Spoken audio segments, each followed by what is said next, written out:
Hey, everybody. Welcome back. This is Meliss. I'm Meliss Jakubovic from Meliss Marketing. You're listening to Marketing Tips with Meliss, or you're tuning in on the Facebook Live or on our YouTube channel.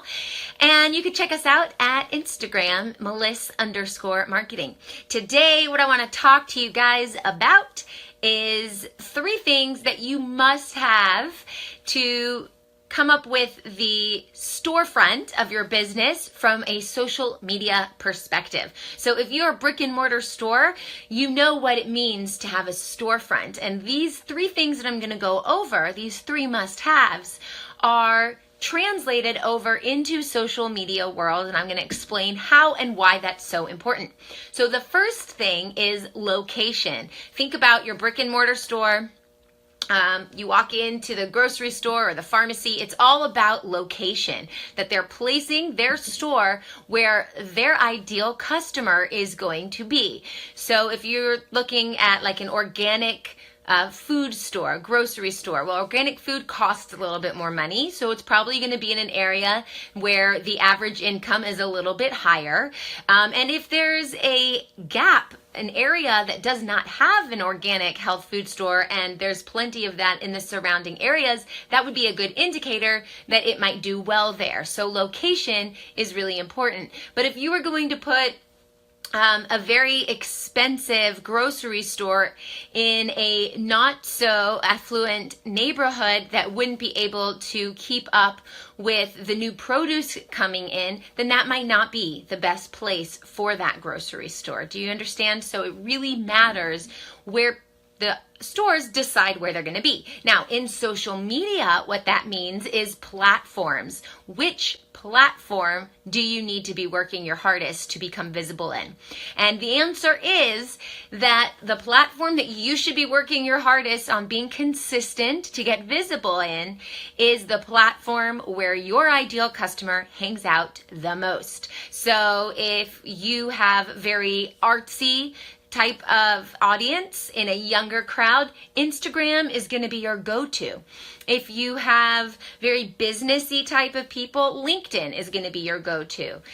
Facebook has a whole bunch of people, so you need to see who your target market is and where they hang out and do your research, because Facebook is a great hub for lots of different ages and lots of different walks of life. It's a good platform for storytelling and sharing videos. So you need to decide where your ideal target market hangs out, and that's where you need to be, your location.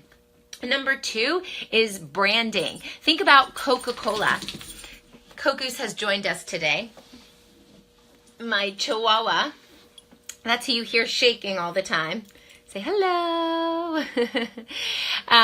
So Coca-Cola is red and white.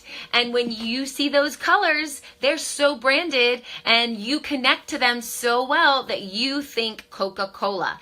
And because a business is constantly sticking to their fonts and their colors and the lighting and the tone and the way that they portray themselves, you become accustomed to that and you understand and feel what their brand means. And when they stick to their branding, you subconsciously feel this sense of comfort and in knowing what this company and brand stands for. So in your own business and social media, you need to stick to your branding as well, using your same logo and your same fonts and your same colors, and really giving off the same energy, the same vibe between all the content that you put out there, the emails, the posts, the videos, any way that you speak to your prospects and your clients, the copy that you use, it should all have this general sense of this is who we are, this is what we stand for.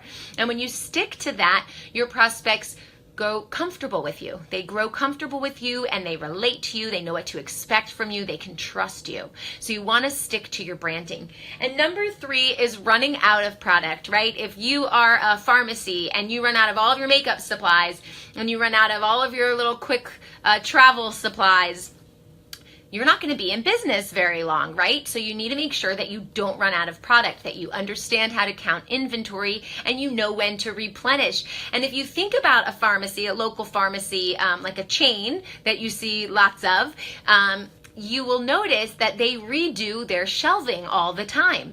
They stock things in different ways. They position them in different ways. Things come to the front of the store that are more prevalent that month. Think about the holidays. All the holiday stuff is at the front of the store. So they're constantly moving around what's going on. They're changing, they're bringing in new products, and they're staying fully stocked.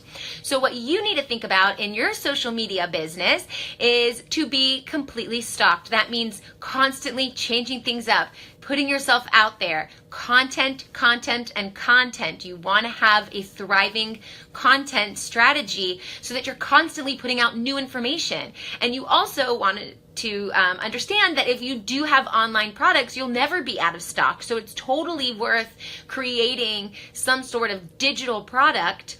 It may or may not work for your business, so see if this is good for your industry. But if you have digital products, then you have a passive income flow and you'll never run out of your product. So really good strategy to get the ball rolling on that, and we can help you with that if you do not know what to sell, but you know that you want to sell something.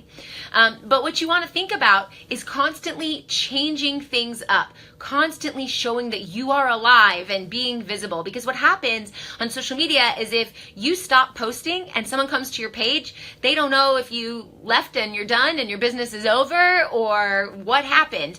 But you need to constantly post and show your face and be visible and let people know that you are a thriving business. So this means stocking things up, pre-planning, understanding your strategy and where you're going to go and what goals you have, and breaking it down, reverse engineering it so you know what you're going to talk about, what you're going to post, and things like that. If you guys are having trouble with content, you can grab my guide. It's my 30 days of content ideas to kill it on social media, and I'll post the link below here. All right, that's all I have for you. So think about these three things: location, branding, and always changing, making sure you're not running out of products and information and content. Okay, if you have any questions, you guys know where to reach me, and you can post in the comments below, and I always check it out, and I'll see you next time. Bye.